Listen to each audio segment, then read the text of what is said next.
ವಿದ್ಯುತ್ ಶಾರ್ಟ್ ಸರ್ಕ್ಯೂಟ್ನಿಂದಾಗಿ ಅಂಗಡಿಗಳು ಭಸ್ಮ, ಲಕ್ಷಾಂತರ ರೂಪಾಯಿ ನಷ್ಟ. ಜಾತ್ರೆಗೆ ಮುನ್ನ ವ್ಯಾಪಾರಿಗಳಿಗೆ ಆಘಾತ.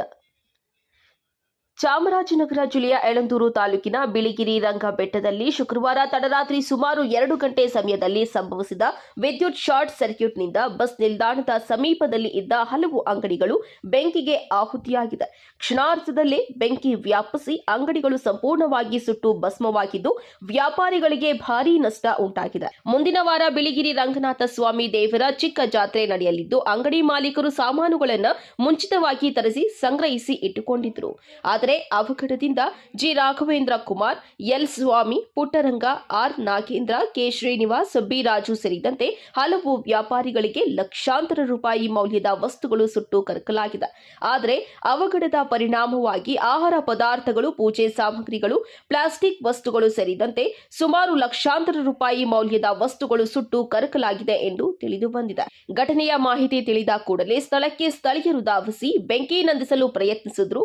ಬೆಂಕಿಯ ತೀವ್ರತೆ ಹೆಚ್ಚಾಗಿರುವುದರಿಂದ ಸಂಪೂರ್ಣವಾಗಿ ನಿಯಂತ್ರಣ ಸಾಧ್ಯವಾಗಲಿಲ್ಲ. ಅಗ್ನಿಶಾಮಕ ದಳ ತಡವಾಗಿ ಆಗಮಿಸಿದ್ದರಿಂದ ವ್ಯಾಪಕ ಹಾನಿ ಸಂಭವಿಸಿದೆ ಎಂಬ ಆರೋಪಗಳು ಕೇಳಿಬಂದಿದೆ. ಘಟನೆಯಿಂದ ಜಾತ್ರೆಯ ನಿರೀಕ್ಷೆಯಲ್ಲಿ ಇದ್ದ ಸಣ್ಣ ವ್ಯಾಪಾರಿಗಳು ಸಂಪೂರ್ಣವಾಗಿ ದಿಕ್ಕು ತೋಚದ ಸ್ಥಿತಿಗೆ ತಲುಪಿದ್ದು ಆಘಾತದ ಪರಿಸ್ಥಿತಿ ಎದುರಿಸುತ್ತಿದ್ದಾರೆ. ಮಾಹಿತಿ ತಿಳಿದ ಕೂಡಲೇ ದೇವಸ್ಥಾನದ ಆಡಳಿತ ಮಂಡಳಿ ಅಧ್ಯಕ್ಷರು, ಉಪಾಧ್ಯಕ್ಷರು, ಸದಸ್ಯರು, ಪಂಚಾಯಿತಿ ಅಧಿಕಾರಿಗಳು, ತಹಸೀಲ್ದಾರ್ ಹಾಗೂ ಜಿಲ್ಲಾಧಿಕಾರಿಗಳು ಸೇರಿದಂತೆ ವಿವಿಧ ಇಲಾಖೆಗಳ ಅಧಿಕಾರಿಗಳು ಸ್ಥಳಕ್ಕೆ ಭೇಟಿ ನೀಡಿ ಪರಿಶೀಲನೆ ನಡೆಸಿದರು. ನಷ್ಟ ಸಂಭವಿಸಿದ ಅಂಗಡಿ ಮಾಲೀಕರಿಗೆ ಸೂಕ್ತ ಪರಿಹಾರ ನೀಡುವುದಾಗಿ ಅಧಿಕಾರಿಗಳು ಭರವಸೆ ನೀಡಿದ್ದಾರೆ. ವರದಿ ಮಹದೇವಸ್ವಾಮಿ, ನಂದಿ ಟಿವಿ, ಚಾಮರಾಜನಗರ.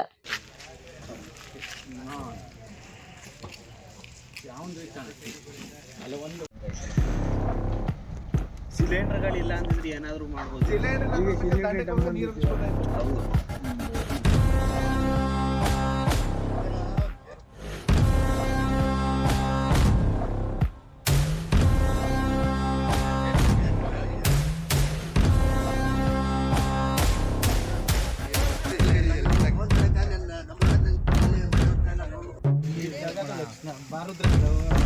ಹೆಂಗಾದ್ರೂ ಇಬ್ಬರು ಕರ್ಕೊಂಡು